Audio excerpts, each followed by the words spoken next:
it's really easy for us to accept that other people have biases. Other people make investing mistakes. It's just really hard for ourselves and to think that we need help there.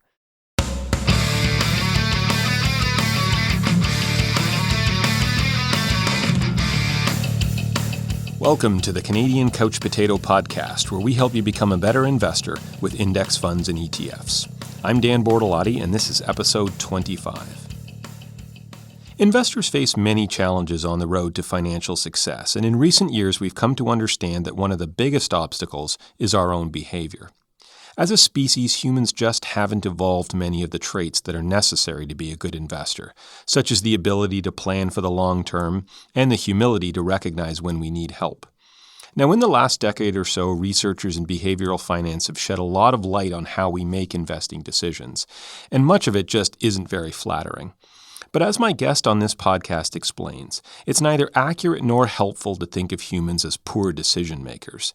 In fact, our brains have evolved some extremely effective shortcuts for making good decisions when we don't have complete information, and these serve us well in many contexts. The problem is just we sometimes apply these shortcuts in situations when they're not very useful, and that can lead us to make investing decisions that are less than optimal. Dr. Steve Wendel is the head of behavioral science at Morningstar, where he heads up a research initiative called the Investor Success Project. Since its creation in 2018, Wendel and his colleagues have published 10 white papers on the human factors that contribute to investor success, such as behavioral challenges, social pressures, and the decision-making biases that we all share.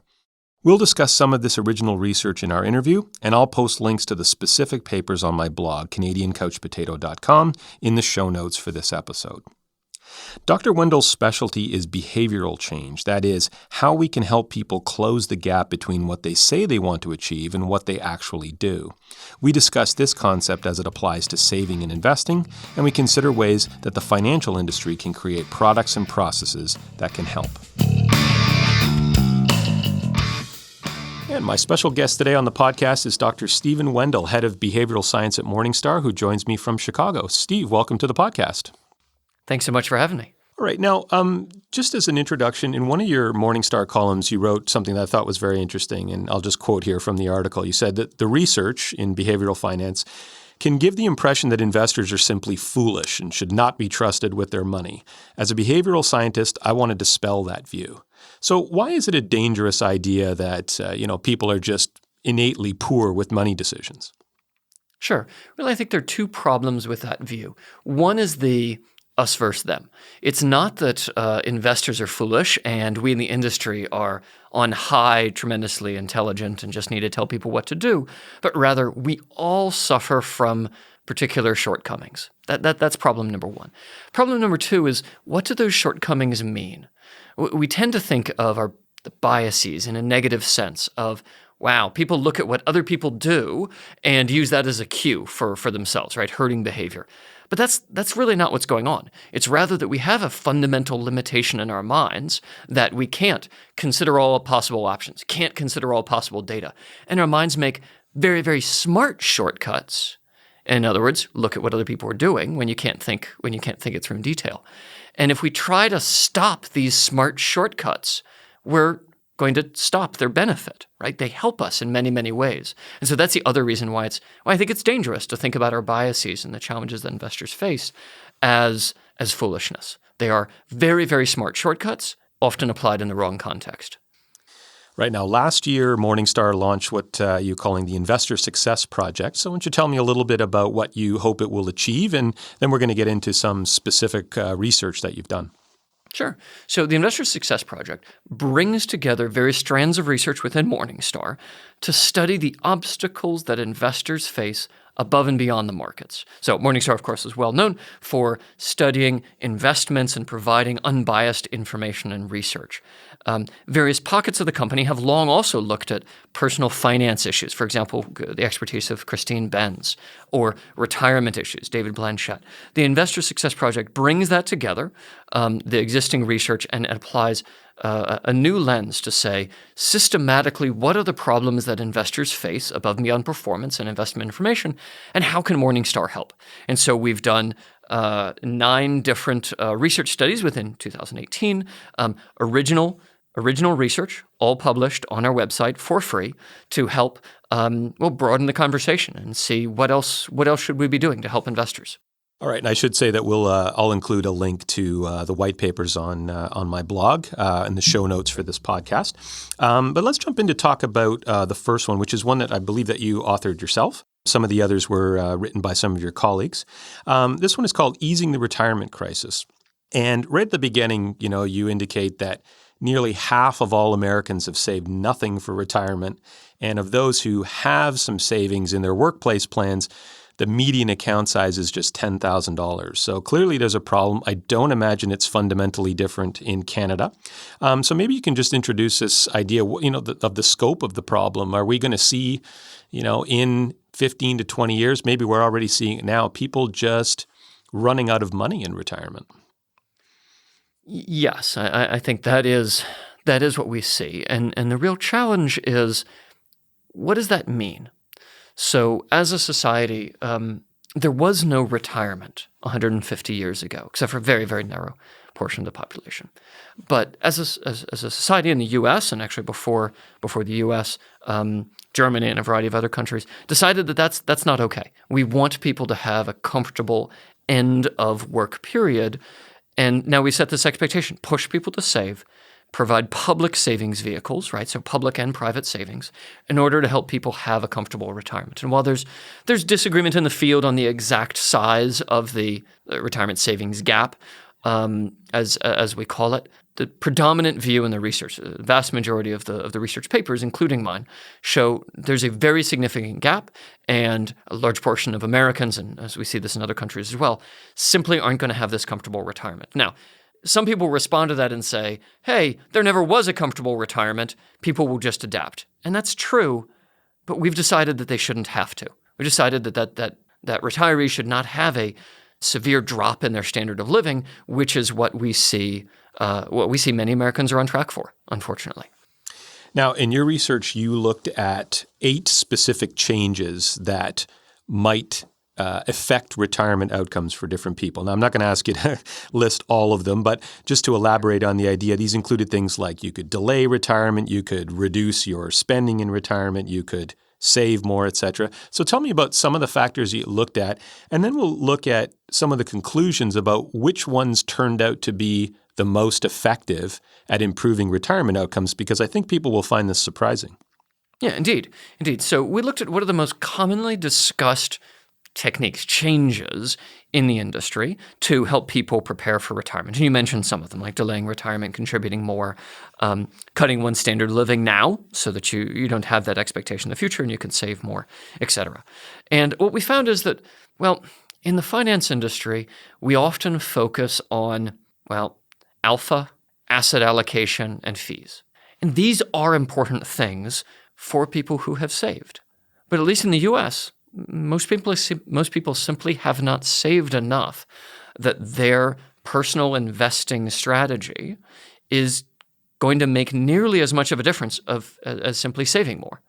That's the headline result, and it's sadly not a surprising one when we step back from the details of the analysis. When you have so few Americans saving, and what we are saving is so slight in many cases. Well, the details of how our meager savings are invested, they just don't matter that much, unfortunately. Yeah, I guess the key message here is that, as you said, it's not that investment results or fees or asset allocation are unimportant. It's just that they're only important after you get all of the other factors right. Exactly. I wish we had that problem for most Americans. So, this speaks to, I think it's interesting because I've been advocating, for investors for a long time now. And 10 years ago, I think that there was a real significant lack of awareness about investment fees. It was not that uncommon for investors to say, for example, my advisor doesn't charge any fees just because they don't see them, right? I don't see that very much anymore, which is a great thing. But it is interesting that I have seen in some ways the pendulum has swung the other way, and that there are a lot of people who are now so hyper-focused on fees, and I'm talking about reducing their portfolio cost by, 5 to 10 basis points. I'm not talking about huge fundamental shifts. And it's difficult sometimes to get across the message that it's not that that's not important, but before you devote all of your energy to shaving 5 basis points off your portfolio costs, you want to be asking yourself, are you doing all of the other things that are important? And you talked about a few of them in the paper, but let's talk a little bit about the subtleties here because, it's a little discouraging to say to somebody, well, the problem is you need to save twice as much or you need to work 10 years longer than you were planning. But you describe in the paper that small changes in a number of those areas can multiply and become quite impactful if you get a lot of those small steps correct. Yeah, that's exactly right. I mean, sadly, you can think of the analysis in 2 steps. One is, where are people going right now? And it is, frankly, quite dire. But the other side is, as you mentioned, that doesn't mean it has to be that way. If someone were only going to do one thing, like contributing more to retirement or delaying retirement, well, then across the American society, it would have to be a very significant change for most Americans to be okay. But if we take combined steps, so contributing, for example, a minimum of 6% of one's income, which is often the default rate now in the U.S., what people are put into, and retiring at age 67. That helps about 75% of Americans be okay, right? Not to live lavishly, but to have a comfortable retirement without the significant shock of a decreased standard of living. So 2 small changes put together are much better than doing a radical change in just one area. So it is possible to change this dire situation. Yeah, I think one of the reasons why people, don't look to things like, contribution rates and retirement age as the big drivers is because it's easier to lay the responsibility somewhere else rather than on yourselves. But I don't really look at it that way. I don't know what your thoughts on this. I feel it's more liberating. Like to me, if my retirement depended on the whims of the market, that to me is very disempowering. Whereas if a planner or somebody was to say to me, you know what, retirement is within your control, right? You can't control every factor, but you can control how much you save and how long you work. And, that to me is a little bit more liberating than, expecting the markets to do all the heavy lifting. I think it can be, but I think we also should recognize that many Americans, and I believe the same is the same for Canada, are living very close to the line, that there's just very little gap between their current spending and how much they're earning. And that's a real challenge. So even increasing contributions by a bit can feel like a tremendous lift on its own. And so that's why in the behavioral community, we look for techniques that can make that process easier. It's not empowering to know that it's in your control if you think you're going to fail. And that, I think, is what so many people face. Like, how can I possibly take another $500, $1,000, et cetera, out and put it off for retirement? Well, that's why we have other techniques, right? We have the techniques of auto-escalation. We have the techniques of visualizing the future. We have techniques of automatic transfers from paychecks, even outside of one's retirement plan, et cetera. And that's, I think, is the combination of those two. The fact that you can control it, right, and techniques to make that burden lighter. That I think is quite empowering. Yeah, a lot of your other work has focused on this idea, like how do you turn, the gap between the way we want to act and the way we actually act? Yes. And how do we bridge that gap? How do we make it easier for people, to use, if you will, to kind of harness their behavioral foibles in a positive way, right? For example, if we are people who just tend to fall into the status quo, then we automate your savings. And then we're using that status quo bias in a positive way. Are there some other techniques? Yeah, I mean, there are quite a few. So one of them is this, I mentioned this, that we look to see what other people are doing when we're unsure, right? We do that when we're walking in a new town and we go to a restaurant, we see if there are lots of other people there, right? That's a simple social cue. Well, that can work to our advantage as well. If we see that other people are saving, if we see that other people are preparing for the future, that has proven to be a potentially powerful intervention to help people save, right? Using those shortcuts to our advantage. There are also ways to slow us down when we may make a hasty decision. And this is an investing context where Often we are focused on why, for example, we've had some recent volatility in markets, why someone might want to sell right now. Well, I need to get out. I fear that things are going to drop further. Well, one of the biases that comes to play is confirmation bias. We see lots of reasons of why we should sell right now. Well, you can use confirmation bias to your advantage by saying, okay, well, this is what I want to do. Now let me write down the 5 reasons why, if I'm buying, someone else is selling, and vice versa, right? If I'm selling, why someone else is buying, and them being a fool isn't one of them. And what that does is it now centers your attention on all of the opposite side, right? On why the other person is doing it, and our confirmation bias will start finding lots of stories and lots of data about why that's the case. So there are lots of ways that we can work with our biases, from the auto-enrollment to the pure comparisons, this social signal, to confirmation bias. Now, one of the challenges of all of these is that, the behavioral biases that we all share are not necessarily intuitive. They're not obvious. Most of us are unaware that we have them. Yeah. And so one of the important roles that an advisor can play is this kind of behavioral coaching. So this segues into a discussion of another paper that you did, which is called The Value of Advice. And the interesting thing about this paper is that it really highlights the difference between what investors value from an advisor and what the advisors think that the investors value. You'd think that there would be some overlap here, and there's a little bit, but there is a pretty big disconnect. So let's talk a little bit about, if you're a client of an advisor, what are the things that you think your advisor should provide, and what things, in the list of variables that you looked at, are generally underappreciated by individual investors? Sure. So investors, not surprisingly, want help, believe that their advisor should help them reach their financial goals. They want to make sure that their advisor has the relevant skills and knowledge, and that they can communicate this, and that they can, many investors have been trained to think of investing as maximizing returns. So those are the top 4, for example, in our study. And some of those are in common with what advisors see. So helping reach goals, right? So that's second in our advisor list. In other words, the advisor understanding of what investors are looking for. The having relevant skills and knowledge, that's on the list. It's about 5, et cetera. The communicating, that's also on there. Where there's a really big gap points to what you were just talking about, which is the behavioral coaching. We tried a variety of different ways of talking about it with investors. And no matter what we said, it ranked last to almost last.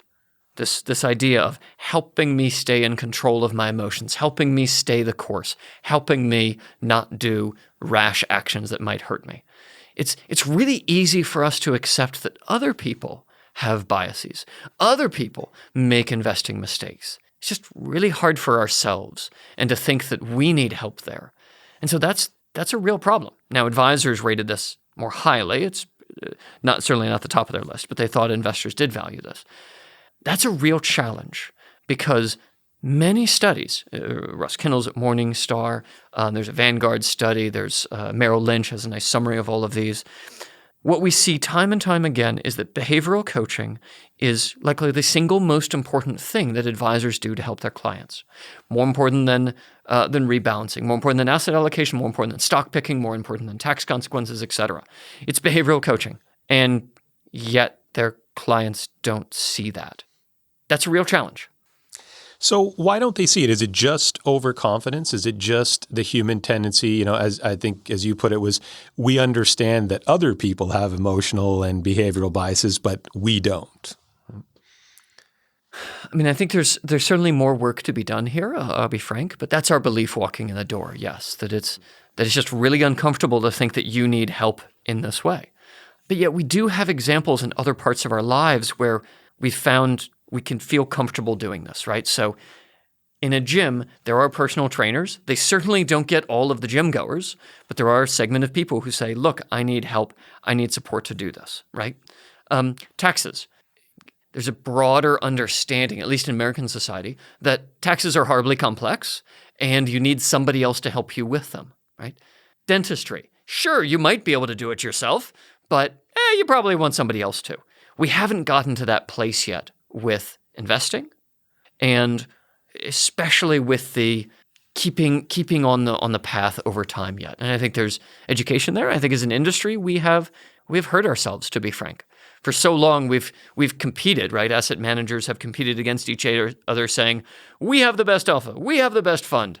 Well, all that does is focus people's attention on beating a benchmark, which statistically is not possible across the entire industry. And so we've set up a situation where people are focused on the wrong thing, and we're paying the price. Well, that's a great point, because it's very easy to blame the victim here and to say that it's investors' fault that they don't realize that, their behavior is a bigger factor than, say, an incremental increase in investment returns, because money managers, advisors have been promoting themselves, for their supposed ability to deliver market-beating returns forever. And so we shouldn't be surprised if investors have taken that message to heart. Exactly. That's how so many investors have been brought into the field of focusing on performance. We should certainly always look for performance and not be satisfied with a poorly run fund or one that's off its purpose. But that can't be it. That can't be the only thing. And I think the move to passive is helping. Let's talk about a different paper now. This one is called Expensive Choice. This one sort of parallels an idea or a book that came out a few years ago called The Paradox of Choice, which I thought was a fascinating look at this idea that most of us believe that we want a lot of options, right? That more choice is better. But the research is now very compelling to demonstrate that more options often leads to worse decisions. And more than that, it leads to discontent with those decisions. So Yes. To introduce this paper, maybe you can explain a little bit about the methodology that was used where investors were asked to choose between 3 different index ETFs. Sure. Yeah. So we took three ETFs that were each tracking the market, right? In this case, the S&P 500. We changed their names. We randomly assigned those names just to make sure there was no difference, randomly assigned the performance. So we took real histories of actual funds and their actual expense ratios. And we found, well, first of all, there are otherwise identical ETFs that cost a whole lot more than the others, to the order of 10x other ETFs. And we put those in front of investors and said, okay, we randomly selected investors, put them into a variety of different conditions, right? Different ways of picking investments. In one version, we said, okay, you have a certain amount of money, I think it's $10,000, and you can choose among these three ETFs. They're all doing the same thing. How would you like to invest your money, right? And what we found is that, 14% put all of their money in the cheapest option, right? In this case, they were 4 basis points, 9 basis points, and 40 basis points. In another version, where we randomly selected an otherwise identical group of people, we said, okay, you can only put your money in one fund. You have to make the hard choice. You can't spread it out. And there, 47% of people put it all in the cheapest option. In other words, when attention was focused and you couldn't say, well, I don't know, maybe these look alike, but they're not exactly alike, I'm not sure. And you kind of spread things out and you pay the price for it. When really forced to pay attention, people got it. They got they really focused on those fees. So before we talk about some of the reasons why people always didn't choose the optimal choice, I feel like I have to say here, I appreciate that when you ask them to focus on picking only one fund, they made the correct choice 47% of the time versus 14% of the time before. Yeah. But it's still less than half of the people when asked which of the following 3 identical funds would you choose. The only difference is cost, and less than half of them picked the obvious answer. What's going on here? What we see in the research, and ours and others in the field, is that our understanding of investing just isn't the same as many everyday investors. That we look at 3 otherwise identical S&P trackers and say, okay, those are the same thing. I should really look at fees, right? Because the performance isn't going to make a difference. And we don't think that's the case for many people. Instead, they have other jobs. They have other things that they pay attention to. And they don't have as much of a nuanced understanding of the details of investing. And so what is a really smart thing to do if you don't know which option to choose? Well, you hedge your bets. So in a state of not knowing, it's actually a very reasonable thing to say, okay, these look the same, but maybe I'm getting something wrong here. I don't want to risk it. Let me just put some money in each. So that's what we believe is going on. We call that naive diversification, right? That it is a person is trying to diversify and avoid some risk, in this case, the unknown, but it's not a well-informed implementation of diversification. Does that make sense? It does. And actually, it's really interesting because this is kind of what we talked about at the top of the conversation, this idea that, the fact that we have these behavioral biases or, shortcuts for making decisions, on the surface, they can sound irrational and even, just like that's just a dumb decision, right? But if you scratch the surface or if you look at it the way you just explained it, it actually makes perfect sense. As you said, if you don't know what the correct answer is, why would you go 100% into one of those three choices?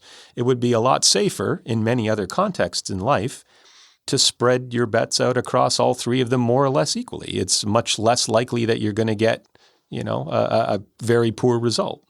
Exactly. It is a very smart shortcut, just applied in the wrong context. I think if we can't empathize with investors, if we can't see ourselves making the same mistake, then I think it's much less likely we'll be able to help people. Unless we realize that we ourselves have the same challenges, right? And that, hey, these aren't dumb things. These are actually quite smart. And there's just this problem of implementation. Then I think it's very hard for us to really connect with folks and find what's a wise way to work around these problems. Yeah, that's a great sort of mantra as an advisor too, or as an investor advocate, is like, let's not start from the premise that investors are fools and they're not smart enough to do any of this stuff on their own, so they have to listen to what we tell them to do. And exactly, be a little bit more honest and a little bit more humble and say, look, this stuff is hard. We all make these mistakes. I've definitely heard a lot of behavioral finance experts admit quite openly they've made many money mistakes, on their own. Oh, yeah. And they study this stuff every day. Yeah. And I do myself. Everybody in the field does. Absolutely. And also it's important to remember that advisors are just as much human as anybody else, right? So advisors have an additional training and additional knowledge and work in the field. But in the end, when we're tired, when we're busy, when we're doing other things, we're always going to fall back on our shortcuts. And sometimes they're very smart shortcuts, and sometimes they're very smart shortcuts in the wrong context. Yeah, to expand a little on this idea of naive diversification, this is something that I have seen with a lot of investors. Over the years, investment products have become more and more diversified. In other words, it's easier to build a balanced portfolio now with a smaller number of products.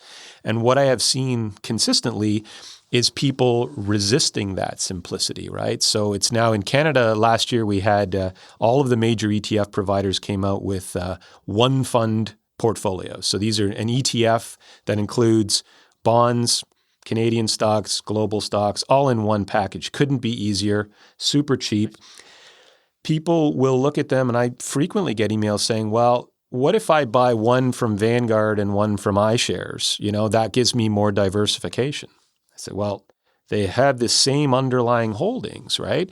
But I think it's this idea that seems too simple, right? One fund is not diversified, two funds is more diversified, even if what's under the hood is the same in both cases. Exactly. So I might take that example and let's do it, instead of investing, let's do it as insurance. Let's say that you really, you wanted to care for your family and you bought a policy, right? And then you bought another policy for about the same amount, and together it's what you need for your family to be okay after your passing. Would we consider that a bad move? No, probably not, and no. Exactly. And it's because in the insurance context, there is the risk that the company goes under, right? There is an additional risk beyond the holdings, as it were. And so as an investor, and there are a variety of these other contexts where that type of seemingly equivalent diversification could actually be a good thing. It's because the diversification only covers one problem, one type of risk. And as an investor looking at simple single funds, look, we know in the industry that the company isn't going to go under. The company offering that fund, or even if it did, that's probably not your biggest. That's not your biggest threat. The real diversification is market diversification, and you're being well covered there. But the investor is still using this smart shortcut, again, in the wrong context. So I have sympathy for that. I think that makes sense to me. And we see it in the U.S. with people who have invested in more than one target date fund, a fund that glides over time based on their age. Like, okay, I'd like the one that's for 2030 and the one for 2040. Right. Like, no. That shouldn't be. We designed these so you have a single thing. But we see the same thing. And it's not foolish people. It's people who are using the wrong rule. Yeah, I was going to say applying an otherwise good rule in the wrong context. Indeed. And I think just that slight shift to an insurance context shows us, hey, this actually could be a very smart thing to do. One of the issues that you discussed in that same paper about the choices was that the finance industry lately has been trying to appease both consumers and regulators by increasing disclosure about fees, right? So it tends to be easier to discover the cost of funds now than it did a few years ago, at least in Canada, probably in the US as well. But your research suggests that, fee disclosure is not likely to help much. I mean, your whole study specifically disclosed the fees very openly, and people still made, less than optimal decisions. So you had suggested that, the industry can, and I'll use your term, to curate options to weed out higher priced but otherwise similar funds. The question arises, though, why would the investment industry do that when it's exactly against their best interest too? I mean, that role has to come from somewhere else, does it not? So I think there are two solutions to this problem. The one is curating options, right? And at least in the U.S., where most people have saved, again, there's undersaving overall, but where most people have saved is through their retirement plans. And those, there is a fiduciary who is curating those options. And so this is a message to those plan sponsors, to the advisors that serve the plan sponsors, to the record keepers, et cetera, and saying, hey, what you put on that menu matters. And so there, I think incentives are well aligned. And that's a good thing. In other contexts, no, I think even where there isn't a fiduciary relationship, many non-fiduciary advisors still want to help their clients, right? And they say, hey, how can I pick these options? Where an individual is choosing among the broad range themselves, and it isn't through a retirement plan, it isn't through an advisor. Well, yes, you still can have a problem there, but that's, at least in the U.S., that's a much smaller universe. That's solution number one. Solution number two to this problem has to do with how we think about those fees. So our study looked at naive diversification and looked at constraining choice. At the same time that our paper came out, a very similar study, or addressing the same problem, came out from the FCA of the United Kingdom. So their regulator, it's a great group of folks, and they studied also this problem of how much people paid attention to fees of otherwise similar products. And what they found is that their intervention, instead of constraining choice, was to put a big honkin' warning sign on the fees. So they did a pop-up, I think they had a big red arrow, right? They had a lot of additional visual cues to help people focus at the moment of decision. And they found that had a similar lift, similar effect to ours. So we now have two different ways shown in the field to work. One is focusing attention by constraining options, or focusing attention by really forcing people to pay attention to it at the moment when they're going to make a trade. Both of those can be effective. Now, the challenge is you can't force people to attend to everything. And so there's only so far you can get with, honestly, either one of these techniques. And I look for a combination of the two to help investors focus on fees when it makes sense. All right, this kind of segues nicely into the last issue that I wanted to talk to you about, because as you said, we can't always expect investors to be attuned to all of these subtleties and, to make conscious decisions in their best interest all of the time. So one of the ways we can improve their plight is to kind of harness some of these tendencies and use them in positive ways. We talked about it a little bit earlier. Now, you have developed some expertise in how to design products that can help people change their habits in positive ways. These didn't necessarily have financial implication, although in some ways they did. So I'm wondering if you can discuss a little bit about that work and then discuss maybe some ways we can design financial products or services that help us become better savers and better investors without actually consciously trying to do so. Sure. So we've done a variety of different work at Morningstar and in previous companies. Some of the techniques that I find are particularly interesting, and my team has just done some wonderful work. One from Sarah Newcomb. So when people budget and they forecast for the future, right? They think, okay, this is what I need to spend. This is what I can save. Let's plot that out and what I'll have. The problem is we're just really bad at forecasting what are known as irregular expenses. Now, for some people, those are shopping splurges. For some people, that's buying a car, right? Or for others, actually, it's dental work. These things that don't occur every month, we don't budget for properly. And so what Sarah's done is developed a new tool where it shows the more realistic behavioral budget. You said you were going to do this. This is what actually happened. Let's assume that you're just as imperfect in the future as you are today, i.e., just like everybody else in the world, and this is your more realistic budget of what's likely to actually happen.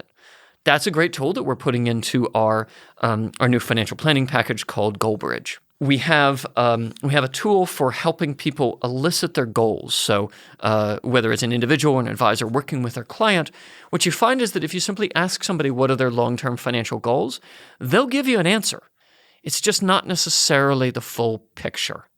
We have a research paper, a worksheet, and a tool we're working on, which helps solve that problem, where you ask people what their goals are, right? Because there's often something top of mind that's very important to them. And then you give them a list of common goals that other people have. And what we find is that, we're just not always thinking about all the facets of our lives, right? We may be thinking about our kids, but we're not thinking about our parents that we need to take care of in our right as we approach retirement, our charitable goals, our bequest, all the other things that we may care about. And so this, what's called a master list, can help prompt people to do that. These are other ways that, again, people have limited attention. You can help work around that. The budgeting issue. People have a limited ability to forecast. You can work around that and use that desire to do better and help people execute on it, right, to close that intention-action gap. Those are a few examples. I can go on for many more if you'd like. Yeah, and in the meantime, I think what really helps all of us is just to kind of understand these biases a little bit more, be able to identify them in ourselves as well as others, and it helps all of us become better investors. So thanks for taking the time to explain your research, and thanks for coming on the podcast. It was great talking to you. Thank you so much.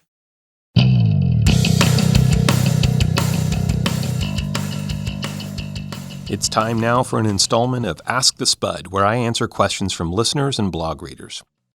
Now, this month's question is one that I've received in various forms. In this case, it comes from Carol, who writes, I've read a lot about the single ETF portfolios, but I'm still trying to decide whether there's any advantage to holding the more traditional multi-ETF portfolio with separate funds for bonds, Canadian stocks, and foreign stocks. And does the answer change if we're talking about a TFSA, RRSP, or non-registered account? For the last few years, the model ETF portfolios on CanadianCouchPotato.com have included 3 funds, one for bonds, one for Canadian equities, and one for foreign equities, including U.S., international, and emerging markets. Since the launch of the one-fund portfolios by Vanguard, iShares, and BMO in the last year and a half, many readers have asked about the relative benefits of using a multi-ETF portfolio compared with one of these one-ticket alternatives. Well, the short answer is that the multi-ETF portfolio is a bit cheaper, and it's a bit more flexible. For example, if you want to tweak the asset mix a little, or if you want to hold bonds in your RSP and equities in your TFSA. In fact, if you go a level deeper, you can lower the cost and increase the tax efficiency of your portfolio by adopting a 5 ETF portfolio like those designed by my colleague Justin Bender, which are available on his website, CanadianPortfolioManagerblog.com. Now, Justin offers different versions for TFSAs, RRSPs, and non-registered accounts. The RSP portfolio uses 3 U.S.-listed ETFs for foreign equities to reduce both management fees and foreign withholding taxes on dividends. And for non-registered accounts, he substitutes the more tax-efficient BMO Discount Bond Index ETF with the ticker ZDB in place of the traditional bond fund in my model portfolios. Now, both Justin and I have received a number of questions from readers like Carol regarding the pros and cons of these alternatives. Now, there's no question that the 5 ETF portfolio carries lower costs and lower foreign withholding taxes than the simple one-fund solution.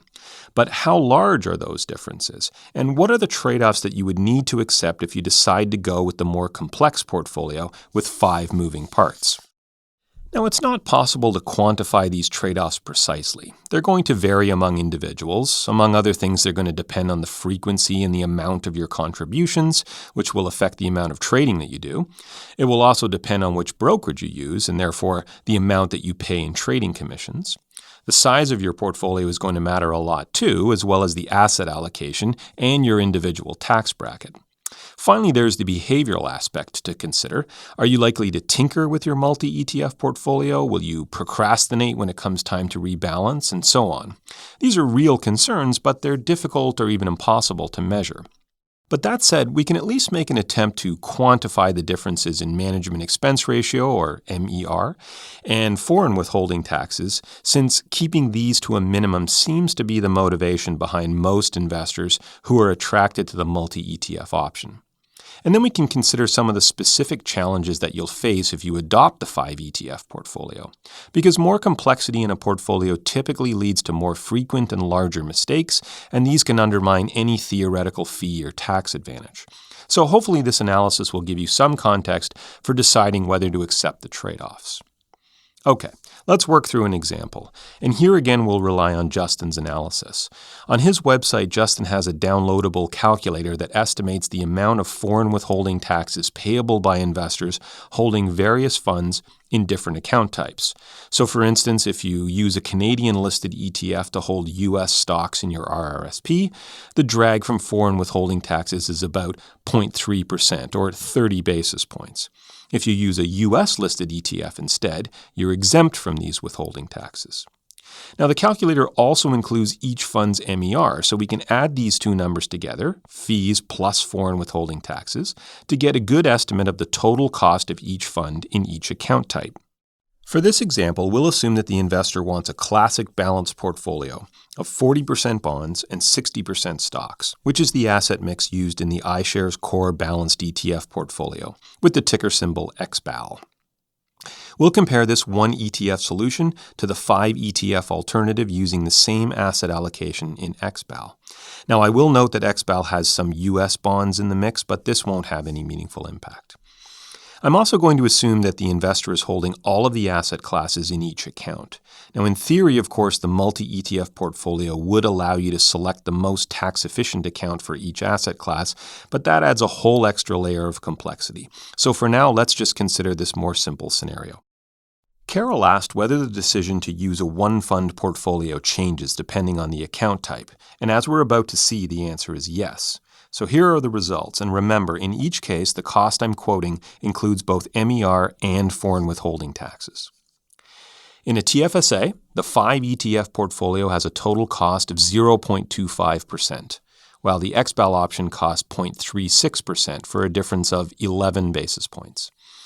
In an RRSP, the 5 ETF portfolio is super cheap at 0.12%, while XBAL's total cost again is 0.36%, so here we have a difference of 24 basis points. And finally, in non-registered accounts, we have 0.11% for the 5 ETFs and 0.22% for the single ETF alternative. Now, Justin has also estimated that the tax advantage of using the BMO Discount Bond ETF would offer an additional benefit of 0.05% for investors in the highest tax bracket. So let's say that using XBAL would carry an additional cost of 16 basis points.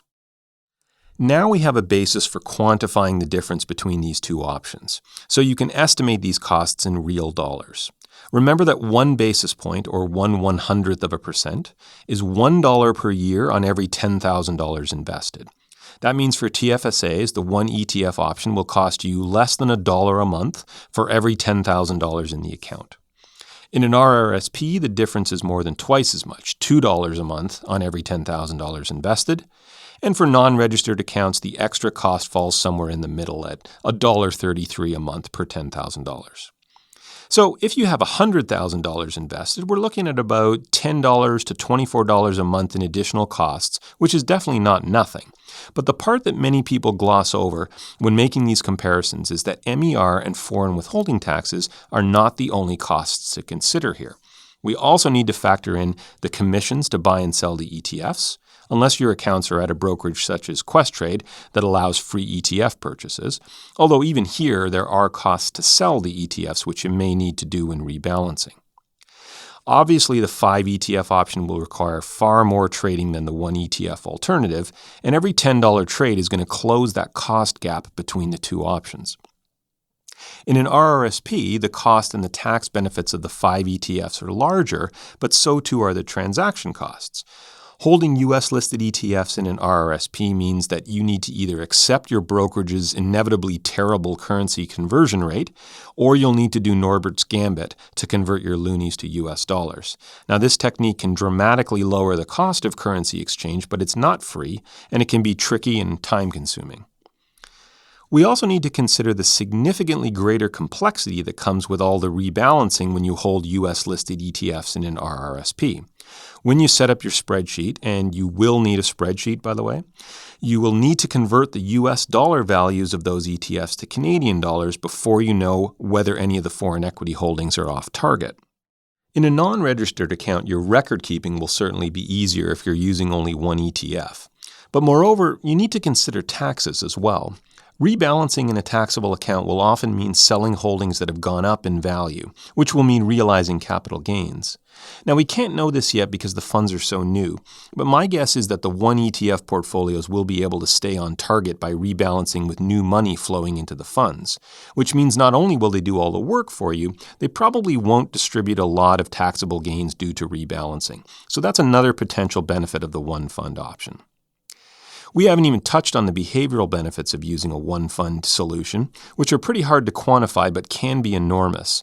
They free you from having to rebalance, they reduce your ability to tinker with your asset mix, and they keep your focus on the portfolio's bottom line returns rather than the performance of the individual components. We've covered a lot of ground here, but let me leave Carol and other listeners with some general advice. First, if all of your investments are currently in a TFSA, a 1 ETF solution is almost certainly preferable to a multi-fund portfolio.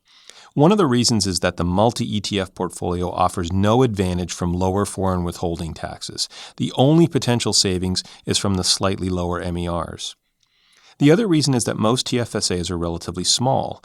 Very few people have accounts that are into 6 figures, and your contribution limit is modest at only $6,000 annually, which isn't even enough to make more than a couple of efficient trades at most brokerages.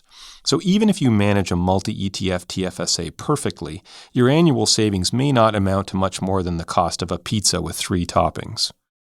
Second, if most of your portfolio is in an RRSP, the argument for using multiple funds, including U.S.-listed ETFs, is much stronger. But again, consider the size of the account. You probably need at least $50,000 or so in foreign equities before it's worth it.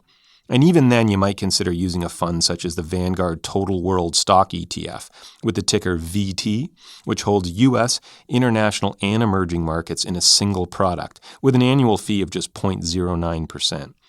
Compared with using 3 individual ETFs for foreign equities, this will significantly reduce your trading costs and make rebalancing much easier while still allowing you to remain exempt from U.S. foreign withholding taxes.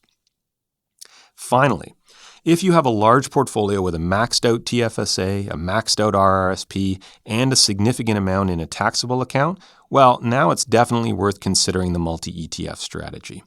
At this point, the potential fee and tax savings really are significant, and they're likely worth the additional effort. But even then, if you're a DIY investor and you decide you're comfortable accepting some additional cost for convenience and stress reduction, don't let anyone try to talk you out of it. As I've tried to argue, mistakes and neglect might prevent you from enjoying any real savings from the ostensibly cheaper option. And besides, we pay more for convenience in almost every other aspect of our lives, whether it's food, transportation, or domestic chores. If you decide to pay a few $100s more in investing costs and reduce your spending in some other aspect of your life, well, you'll end up in the same place. At the end of the day, Carol, it's up to you and every other investor to determine how much they're willing to pay for convenience and peace of mind, and how much additional complexity that they're willing to accept in order to enjoy those savings. And that's going to do it for another episode of the Canadian Couch Potato Podcast. Amanda's enjoying a well-deserved vacation, but she'll be back with us in the next episode. Until then, thanks as always to Nick Jaworski and Vanessa Egan for their amazing production work, and to you for listening. We'll see you next time.